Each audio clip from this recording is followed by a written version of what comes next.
Salman Soz, this is something we've heard quite a few times by the Aam Aadmi Party chief, Arvind Kejriwal, or the Aam Aadmi Party, suggesting an ED raid is in order, but it never quite happens.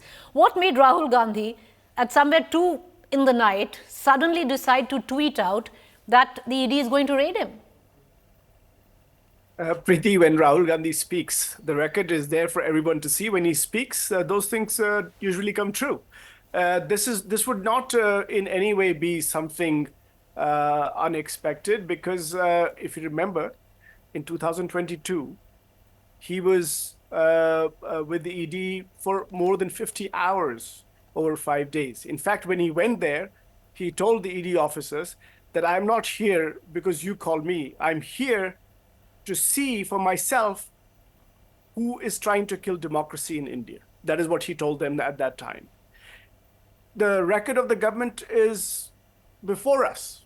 95% of cases since 2014 have been against opposition leaders. So this is nothing new. This is par for the course. So I think the government has not really learnt any lesson from this election.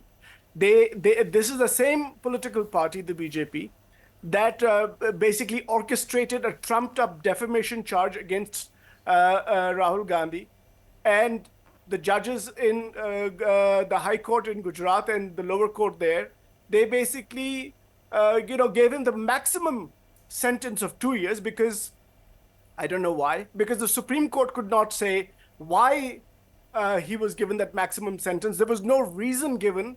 And of course, that was stayed. And then what happened after the election?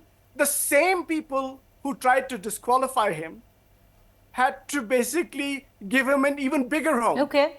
That is what the people of India have done. The people of India will no longer accept the BJP's dictatorial tendencies. And we are going to basically have a very strong democratic republic, and we are fighting. But Salman Soz, many would say, making unsubstantiated claims, number one, and number two, what is the proof that you have to even suggest that the ED is going to come knocking? And even if it is, if you have nothing to be scared of, then what's wrong? Preeti, you're a competent journalist. You know yourself that if somebody gives you some information in confidence, you're not about to reveal that source. That would not be appropriate. That would actually put others in jeopardy. But I think clearly the speech that Rahul Gandhi made in Parliament has rattled the BJP, but he keeps rattling them, and they've shaken. But Salman Soz, as I bring in Tuhin Sinha, allow me to ask you. So if the ED doesn't raid Rahul Gandhi, then what are we to believe? Well, I can tell you that when Rahul Gandhi speaks, he speaks the truth. So what he heard from what his sources have told him, that this is in the works. And he's basically relaying that information to the public and saying that he's not afraid, let them come, and he's going to greet them with biscuits and tea. And he's going to offer that to him. And he's telling the people of the country that no matter what happens, Congress Party, Rahul Gandhi, Khargeji, everybody, and the India Alliance, we're going to hold the BJP accountable, because they have ruined India's economy. The poor are paying more GST than the rich. The middle classes are paying more taxes than corporations. But Salman Soz, as I bring in, allow me to bring in Tuhin Sinha into this conversation.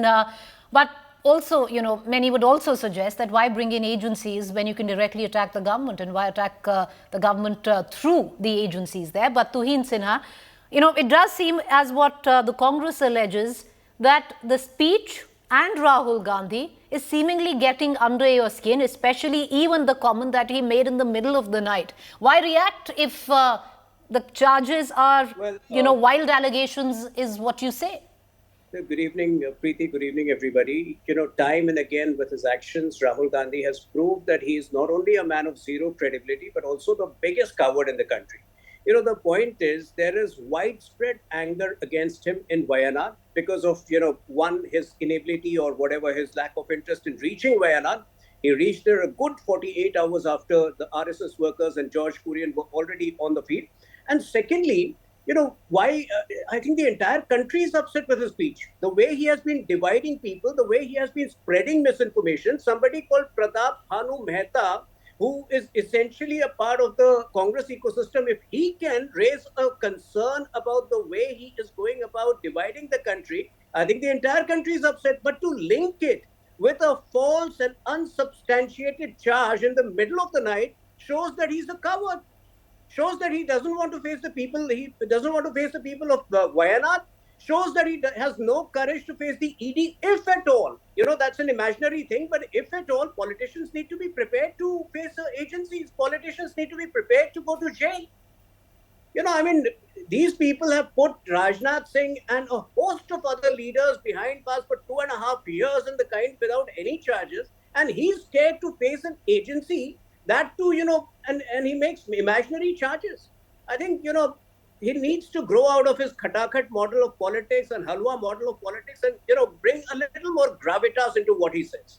All right. But Tuhin Sinha, to say that the entire country doesn't believe him would be a little rich, because if you do look at it, about 42% of the country voted for the opposition that he's right now the leader of. And that's practically the same percentage that voted for the Bharatiya Janata Party, number one. And number two, where you call somebody like a Pratap Bhanu, a part of the Congress ecosystem. Ecosystems are a little subjective, be it right, left or centre, sir. So let's try and, avoid that conversation. But having said that, Tuhin Sinha, it's happened in the past. It's happened in the past where you said, where an Arvind Kejriwal said that the ED is going to come, and maybe not immediately, but the ED did come. Preeti, the fact is, whether it is Arvind Kejriwal or whether it is Manish Sisodia, all of them have spent, Manish Sisodia spent nearly 1.5 years in jail because his repeated plea for bail has been rejected by the Supreme Court and by the Delhi High Court. Why? Because obviously there was a money trail in part, and this is something commented by the Supreme Court. So, why blame the government? If you do no wrong, there is nothing to fear in this country. India is a robust democracy, but, let me get back to the fact, why did he make the statement? Because from 2011 onwards, Congress has ignored Wayanad, whether it was the Gadgil report, which they ignored. Even in the last 5 years, give me one instance where Rahul Gandhi has spoken about the problem of landslides, the problem of illegal encroachment in the area, where landslides have taken place.